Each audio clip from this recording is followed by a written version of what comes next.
1995 সালের 30 ডিসেম্বর এক কৃষক পরিবারে জন্মগ্রহণ করেন এক শিশু। নিয়ম অনুসারে তার নাম রাখা হয় কিম তাহেয়ং।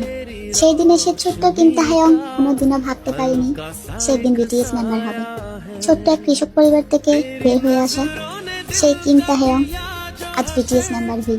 তবে সামান্য এক কৃষক পরিবারে বেড়ে ওঠা কিম তাহেয়ং থেকে বিশ্বের number 1 K-pop boy band BTS member V হয়ে ওঠার গল্পটা ছিল না খুব একটা সহজ।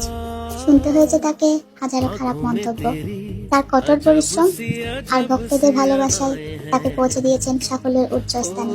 হ্যাঁ, আজকে আমাদের সেই কিম তাহেয়ংয়ের জন্মদিন। আজকের এই দিনে আপনার জন্মদিন পালন করার মতো সাধ্য হয়তো আমার নেই, তবে আল্লাহর কাছে দুহাত তুলে দোয়া করি আল্লাহ যেন সারা জীবন আপনাকে হাসি খুশিতে রাখে। Happy birthday Kim তাহেয়ং।